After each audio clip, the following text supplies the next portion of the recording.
everybody, it's Tony with 319 Photography, 319photography.com. How is everybody doing?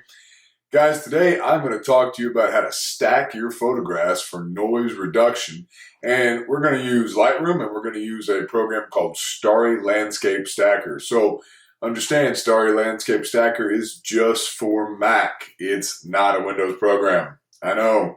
But we will have another video coming out shortly that describes how to use a program called Sequator for PCs. So stay tuned for that. So we are just working on Macs right now with Starry Landscape Stacker and Lightroom. So let's jump right into this. Let's go to Lightroom here, and you can see I've got loaded up some images here that I took in Big Bend National Park, an amazing dark sky park. Here, I've got several images that all look the same, and then I've got a bunch of black images, or dark frames, if you will. So I'm going to take a second, I'm going to explain to you how you need to shoot photographs properly to go into Starry Landscape Stacker and stack your photos appropriately. All right, so once you get your composition set and you've got everything to your liking, you're producing some great images, you like the way they look, I want you to take several images, somewhere between 10 to 15, back to back to back to back to back, all the way through, right? And those are normal exposures of the night sky, and you're seeing your composition. Right? After you get that done, don't change a freaking thing when it comes to settings on your camera. And put your lens cap on. Leave your camera right where it's at even. And then I want you to take about the exact same amount of images with the lens cap on. Those are called dark frames. And what you're doing is you're basically recording the noise pattern that your camera inherently makes into these dark frames. And when we go into programs like Starry Landscape Stacker, it will use those dark frames to help subtract the noise from your images. But the important thing here is all of the settings from the first normal exposure or light frame that you take all the way through the very last dark frame, those with the lens cap on, the camera settings have to be exactly the same. Don't change ISO, don't change your shutter speed, don't change your exposure time. I guess that is shutter speed. Don't change your aperture. Leave everything exactly the same as when you started the light frames to when you end the dark frames. So what you can see here is I've got all of these light frame images here in Lightroom, and these were shot at 3200 ISO, 20 millimeter f1.4, and for a 10-second exposure. These were shot on an A7R III with a 20 millimeter 1.4 Sigma Art lens.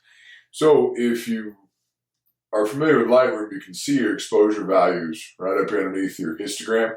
And as I slide through these, if I start to click on my dark frame images, you can see the dark frame images have the exact same exposure values. ISO 3200, 20 millimeter, 1.4 at 10 seconds. Nothing changed. So let's start off with the first light frame image in your series here.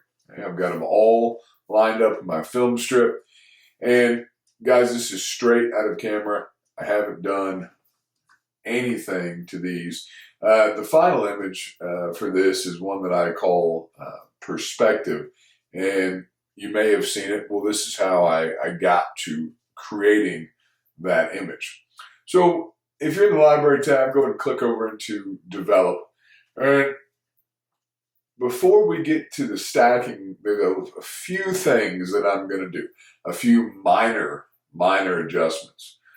First thing I'm going to do is I'm going to slide down to the noise reduction, and I'll make sure that noise reduction and the luminance and the color are both turned to 0. Okay? We won't need that at all. I'm going to click remove chromatic aberration, and enable profile correction.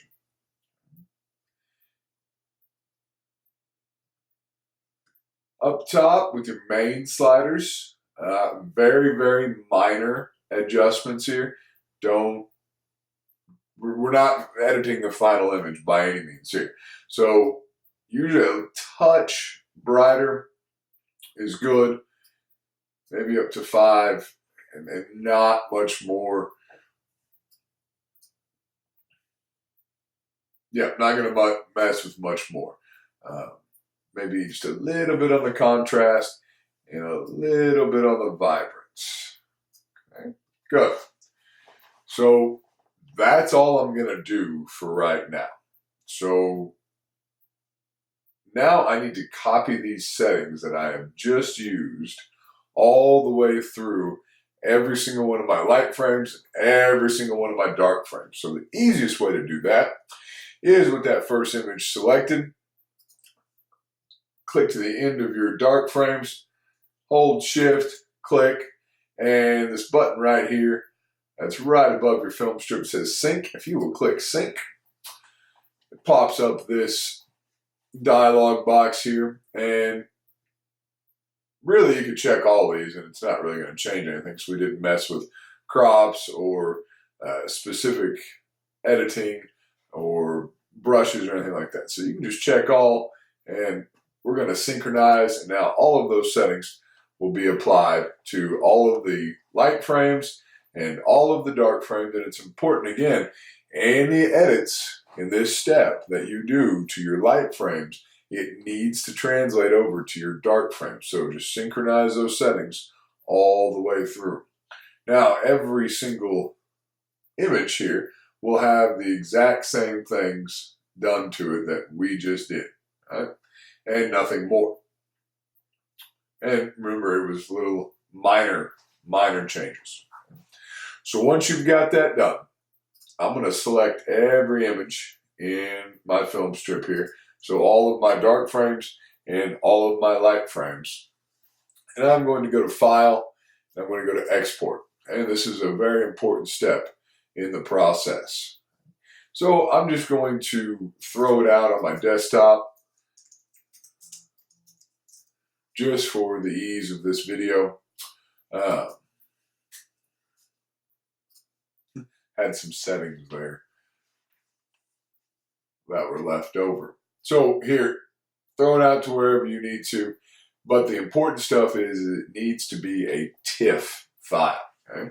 So under File Settings, go to Image Format and TIFF, sRGB, 16-bit bit depth, and no compression. Don't worry about the image sizing except for the resolution. So I will do at least 300 resolution PPI when I do this. Don't worry about the sharpening. And the metadata, that's important. Click all metadata, because Starry Landscape Stacker actually reads the metadata and helps reduce the noise using the metadata. So after you've done all of that, go ahead and export. And it'll export those files, however many you had. Usually somewhere between 20 and 30 files you'll expect to have exported. So this will take a moment. And as this is doing its thing, I'll take a brief second to tell you guys about our exciting 2020 workshops that we have coming up. We've got 7 this year, and we are going to go to Big Bend National Park. We're going to go to Rocky Mountain National Park. We'll be out in Moab, Utah. We're going out to the Bisty Badlands to visit the Valley of the Dreams, which I'm really excited about that workshop. And we're also going to go out to Death Valley in California. So if you want some more information about our workshops, if you'd like to join us, maybe learn how to take images like this and also edit them in a hands-on kind of way, visit our website at 319photography.com/workshops. I'll put the link up so you guys can visit that. Every class, every workshop that we do, it's limited to 10 participants. So if you're interested, jump on it before they fill up. They usually fill up fairly quickly. And I don't like to take a whole bunch of people out at one time. I like to keep the class sizes small so everybody has a better experience and a better learning experience. So I'd love to see you guys out in the field during our 2020 workshops. All right. We'll let this do its thing.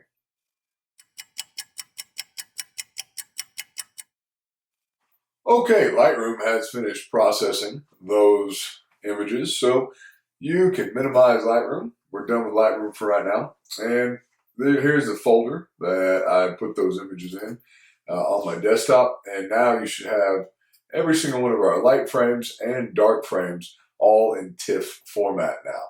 So I'm going to open up Starry Landscape Stacker. And when you open up Starry Landscape Stacker, you will be immediately prompted with a dialog box to open the files you want to work with. So we'll go back to my desktop here, go to Stack Images, and this is the ones that we just exported. So I'll select all of those and click Open. So Starry Landscape Stacker is going to go through a series of steps here. It's going to read the images, and it'll take just a few minutes depending on the file sizes that you're working with.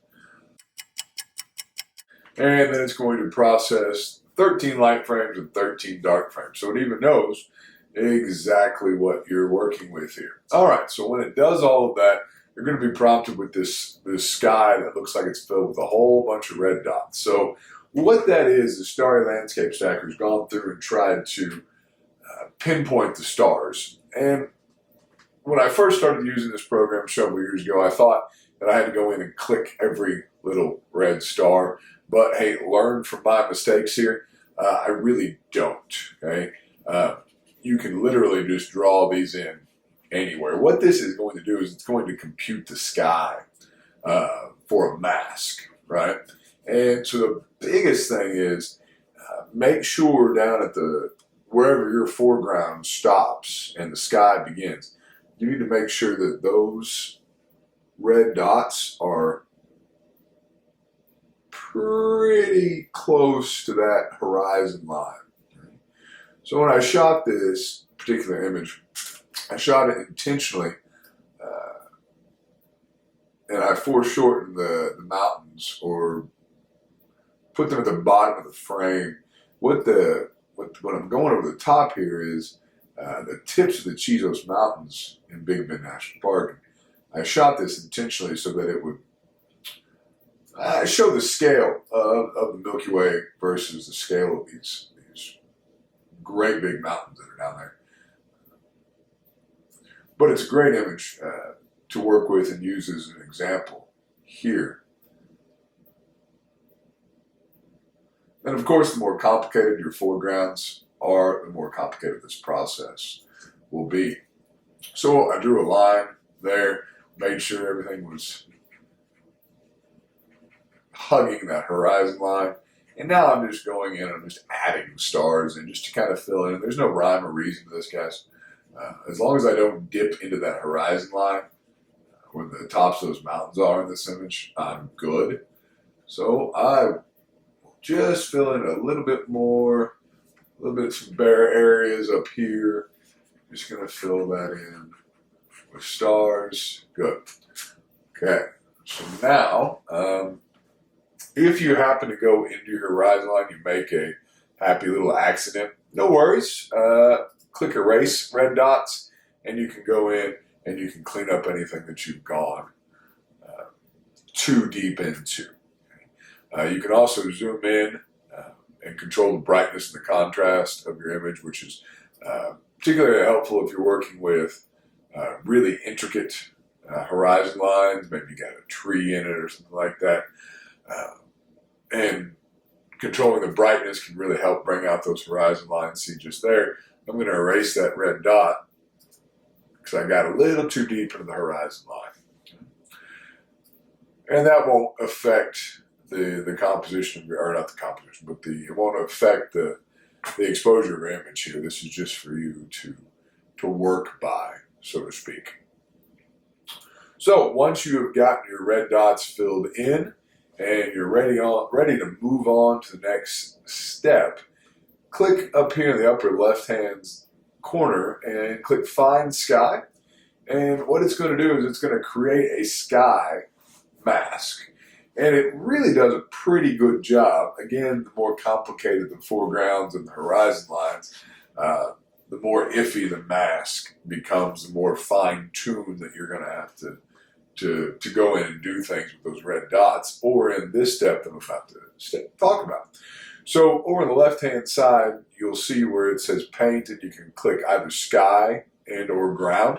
So if you click sky, what you'll be doing there is filling in the blue mask, right? And you can see there's a little swath right at the very top where it didn't compute a sky. And there's one up in the corner, and a little bit over here on this side, and a little bit here over here. So with the sky selected, all I have to do is paint in those areas, and it fixes my problem, and that is now part of the mask. Again, you can zoom in, and I suggest you take a little bit of time here and you go along your horizon line and you fix any obvious errors or things that you don't necessarily like. The more time you spend in this step, the better the final product will be. And you can see there's some jaggedy edges and stuff. If I wanted this video to be a couple hours long, I'd sit here and I'd clean every single bit of this up, and I'd make a perfect horizon line. But I don't want this video to be that long, so I'm not going to do it here, but I highly suggest that when you're working on your own images, especially if you're going to print your images, that you take the time here and you clean up that horizon line. And you can see, I just increased the brightness here so you can see this. There is the horizon line, there's the top of the mountain, and then there's the jaggedy mask that's over the top of it. So for most purposes, this will be fine. But if you want to print your image, I would suggest you take the time to really, really nail down that horizon line and that mask. All right, so once you've got your horizon line ready to go, your mask looks good, we are going to click either a line with or a line in composite. So when you click a line with, if there's a particular image that you want the stars to all line up with, then you can come down to the current image here, click it, and pick from your line of light frame images. Usually Starry Landscape Stacker will default somewhere in the middle of your images, which makes sense, right? Because the Earth's rotating, and if you start with the very first one, you're having to align all of the images with the first image instead of images from the either end coming to the middle. Makes sense. So it'll default somewhere in the middle, and you can leave it on that default or you can change it if you want. But if you change it, just understand that after you click it down here, you're going to have to click Align to Current Image. So once you've selected Align to Current Image, if that was what you wanted to do, you click Align and Composite. And what it's going to do is it's going to merge every single one of your light frames together, and in the process it's going to reduce the noise using the light frames and the dark frames together. And it takes just a touch amount of time to do this, again depending on your file sizes and your machine. It doesn't take too terribly long, and it'll be done here in just a second, and we'll see the final output image.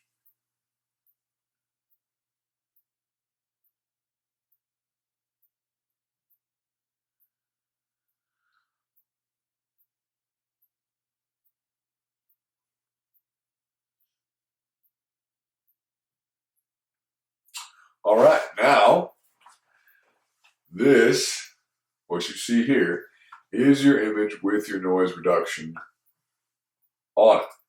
And you can tell that when I zoom in, my noise has been reduced dramatically, which is awesome, right? This is fantastic when this happens. You can also change the algorithm that this reduces noise in. The best that I have found using this program is the one that's mean, min, or noise. That's the one that I have found to be the best. And you can click through these and see what you particularly like better. They will all have slightly different bits of effects. And I'll show you just a couple here as we're going through. But pick the kind that works for you, that you particularly like. Like I said, for image preservation and quality of noise reduction, I've always gone with the Mean Men or Noise. And from this, I like it, I'm good with it, I'm going to click Save. Now there's a little check box up here that says also save a copy of the image with the mask. If you want just the sky alone separated from your foreground, that's what that's going to do for you. So it'll save two different images. It'll save the entire image with the foreground as one image, and it'll also just save the mask. So I'll click that and show you what that looks like. And I'm just going to throw these out on the desktop here for the ease. No, I'll put it back in the stacked image folder. Okay? So I'll put it back in the stacked image folder, and when you click Save, the first one you're saving is the image all together. The second one you are saving is the mask.